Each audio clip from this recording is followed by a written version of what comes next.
Hey, what's up, everybody? Welcome into Tom Curran's Patriots Talk podcast. We got a banger today. Rodney Harrison, Patriots Hall of Famer, and also an NBC analyst. He's going to join us, and as always, he brings high energy. Well, let's roll it. Rodney and I, right now. All right, we are joined by the one, the only, the great Rodney Harrison, of course, from NFL fame, a Patriots Hall of Famer, and he now works for NBC. Rodney, I'm going to launch right into it. What'd you think of Mac Jones this year? Man, I thought he was very solid, to be honest with you. A young guy coming in there as a rookie, having to take over the reins from Tom Brady. I thought he came in. I thought he was humble. I thought he worked extremely hard.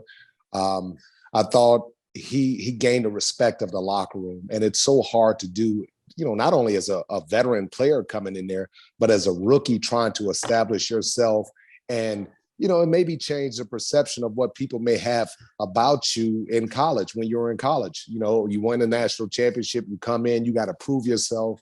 And that's exactly what he did. I love the kid. I love his work ethic. I love his mentality.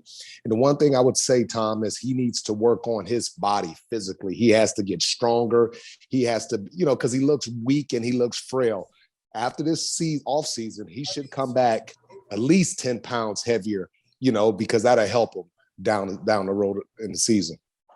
He is probably more athletic in terms of his ability to move than people give him credit for. But the one place that he seems to be average at best is arm strength. Did you perceive that at all in watching him play? And we're getting to a point where we're making so many comparisons with the upper tier, and they're not even unicorn quarterbacks anymore because there's so many of them, whether it's Josh Allen or Lamar Jackson or Patrick Mahomes, Justin Herbert. Can you compete doing it the way Mac is going to try to with the brains, the average arm, and the unbelievable accuracy? Absolutely, man. But, I mean, just look at what he did as a rookie this year. They were right there in the playoff hunt. You know, went down to Buffalo. Obviously, they didn't have enough on the defensive side of the ball. I just didn't think they were good enough overall as a team to compete with the Buffalo Bills. But, yeah, I mean, you can win with a quarterback that's smart, that doesn't turn the ball over, a run game, a good offensive line, a good defense, but you have to have those things in order to win. Was it distressing to watch the way the Patriots defense, we're going to stay on the state of the Patriots topic. Was it distressing to see? Well, I could already see, let it loose. It hurt, you know, to see the Patriots defense just get run over, just get pushed, just get bullied. And I'm like, where's that guy? Where's that stud in the secondary? Where's that linebacker? Where's that tough guy up front that's going to say, you know what? I'm going to come up and just pop Josh Allen and knock the living piss out of him. So so we can send a message. They don't have that guy. And if I'm Coach Belichick, I'm getting younger. At linebacker. I'm getting a little younger at the secondary, but I'm bringing me a enforcer in, a guy that can hit in the secondary, but also an athletic guy like a Nakobe Dean from, the University of Georgia, an athletic linebacker that can go from sideline to sideline, that can blitz, that can just take over the defense. That's what they need. You know, I think Duggar can be that. He was diminished a little bit at the end of the year. There were comparisons to you, which are obviously premature, but just more in a, playing style. But I think I agree with you in that they need that second level guy who can go sideline to sideline. I mean, Dante Hightower is an older player now. Jamie Collins is an older player. You need somebody.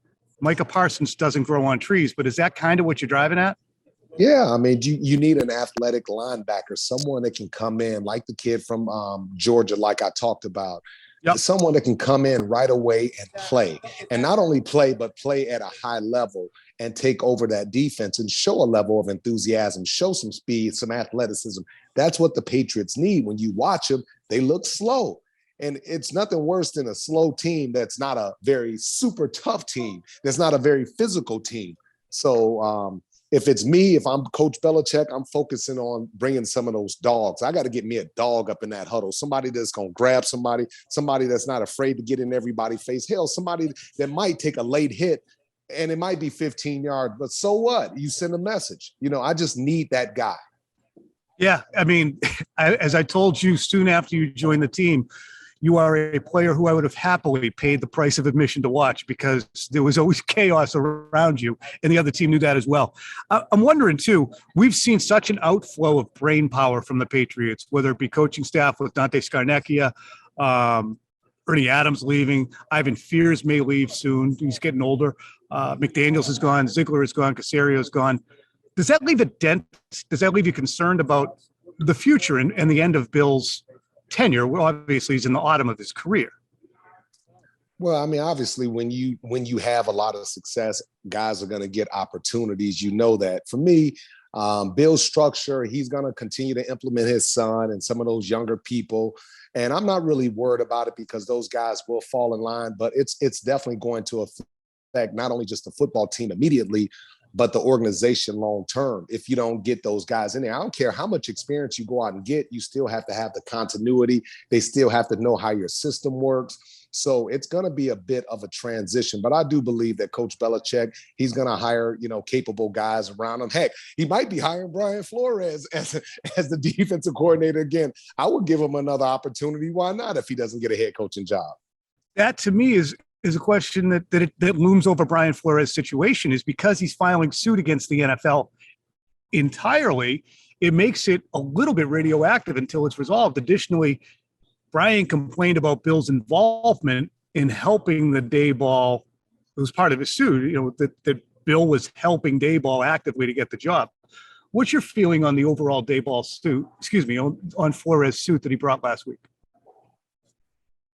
I mean, it's a lot of layers to it. I mean, it first and foremost, it hurts my heart that I even have to sit down in 2022 and talk about something like this. The fact that these owners don't deem us as equal.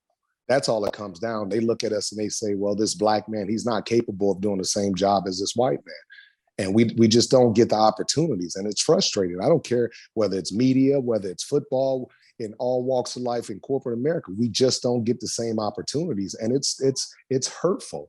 It's disappointing. I'm a black man. I wake up every single day being a black man, and it doesn't change. It doesn't change the fact that I'm a broadcaster or ex-football player, Super Bowl champion. You still get looked at as being black in America first. And that shouldn't be a bad deal. I guess what's so wild about this is the NFL has implemented so many programs, and they've gotten to the point where they're giving draft picks if people hire. And there's still, by the end of the year, there was one head coach of color in the NFL. It was Mike Tomlin. And David Culley was fired after he was sent into a burning building and went down with it. Brian Flores had success, was fired because he didn't follow, allegedly, the conditions of his owner. I don't think Brian set Flores, up to fail. Let me tell you this. Look, Brian Flores was there when I was with New England. And you can't tell me that he's lying about that. You cannot tell me Brian Flores is lying about the incentives, being paid $100,000. This man has no reason to sit here and lie about that. He's getting paid millions and millions and millions of dollars sitting at home. He just got to a point, and you know what? He put his life and his career on the line for the next generation and generations to have opportunities. And that's what we have to do. We have to stand up. We have to understand it's not all about us. Sometimes we have to sacrifice for the greater cause.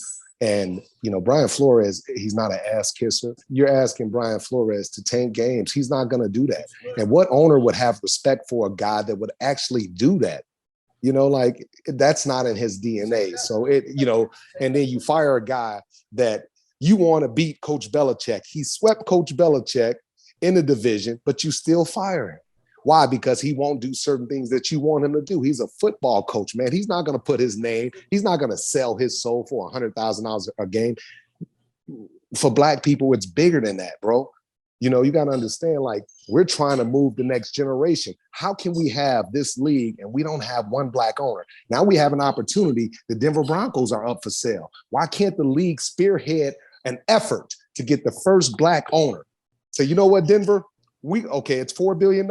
Okay, we the league, we're gonna financially help out, and we're gonna go and we're gonna try to get some black investors. So why is that so hard? Because it's a club. Because it's a club. And those 32 owners or 31 owners or 30 other owners, they want to have people of the same ilk in some ways. But they do. It's I just one, man. And I know. And that's the thing. And we always have say in this too, Rodney. The people that we retroactively or reflexively suggest are from sports and entertainment, which actually is an indictment of how far many Black people have been able to go in business, that there's not a fleet of Black business owners who have the same background as a David Tepper or, a Woody Johnson and was born into it. It's just going to be painfully incremental at times, I think. Right. Painfully and we can start right now. And it sucks. It really does. It's just, but the ownership angle is 100%. Yes, sir. Hear me? All right. So we have an opportunity now. We have a team up for sale. Why can't the league twist it and say, we're gonna try to go out and get some investment groups and try to create a Black ownership group or help create a Black ownership with the help of the league. That's what we need to do. Yeah, it's only one owner, but it makes a huge step. It's a huge impact in what we can be, potentially be doing in the future. And that's all I'm saying. You can't force a white owner to give a Black man a job. You can't do that. And they've proven over 100 years that they've owned these teams that they're not going to do it. If they don't want to do it, you can't force it. I don't care about the Rooney Rule. I don't care about Coach Dungy speaking out. And none of that stuff is going to matter if the white owner looks and says, I don't want a Black man being the head coach of my team. And I lived in Chicago. The Bears did it for so long.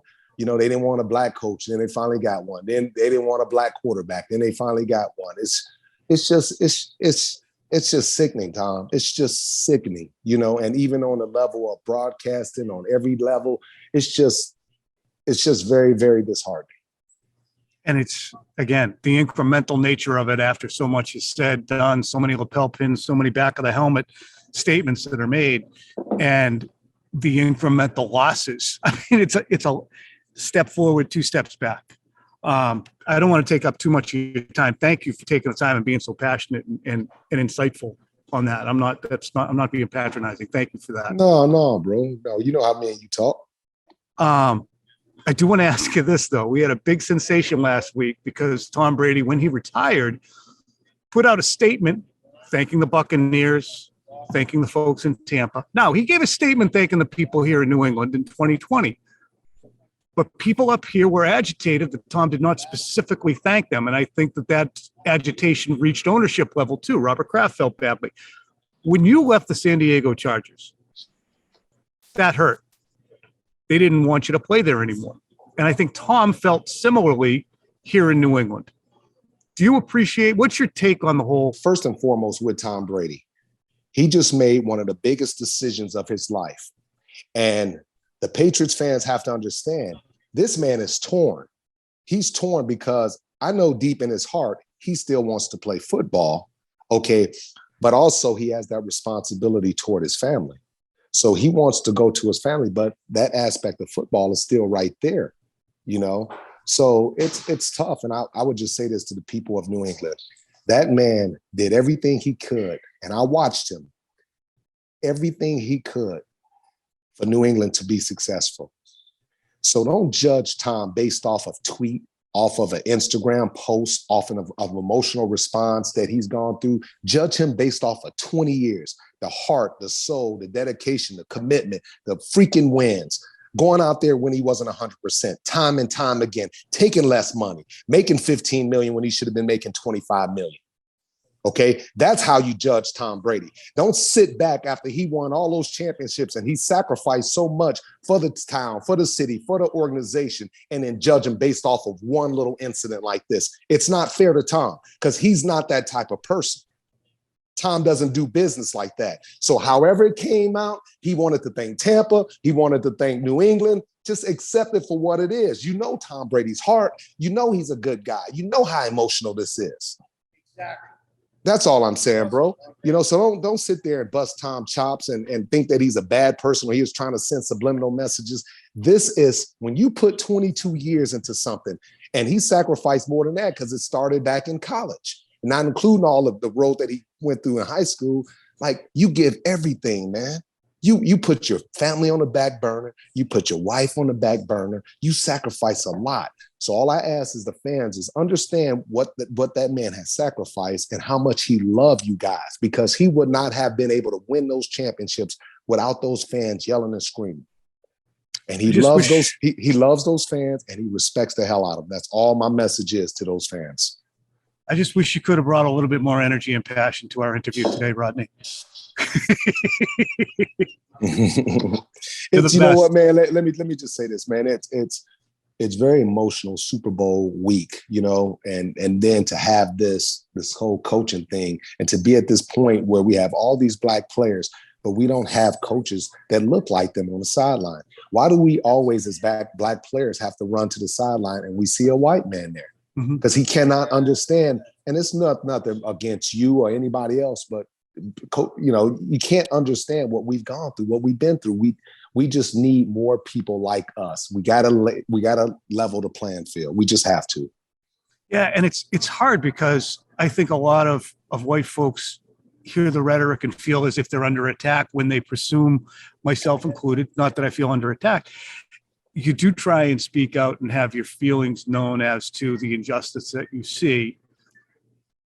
And I think that we have, unfortunately at times, Rodney, speaking candidly, that fatigue. Oh, shit, here we go. Yeah. And it's not fair on our part because who's more tired? You or the wife? Because, I mean, they do make efforts.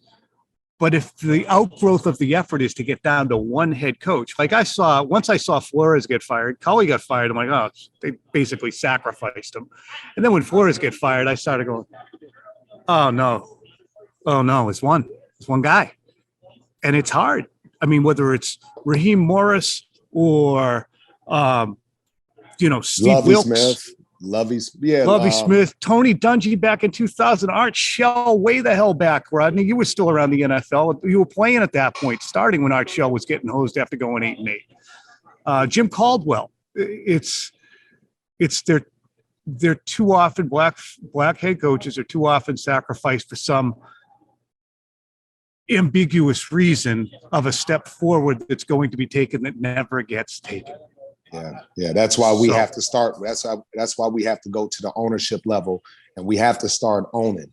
And the NFL has to start encouraging ownership, and they can do that. This is a $1 billion corporation. They can help spearhead whatever they want because they have the resources, they have the time, they can put the effort in. But it all comes down to what's important to them. And you can't tell me that the Denver Broncos, that the NFL, as powerful as a league that it is with all the TV contracts, that they can't spear a group of black people so we can be the majority owners of the Denver Broncos. This is an opportunity. No one else is talking about this, but I believe that this is something that's possible, spearheaded by the league.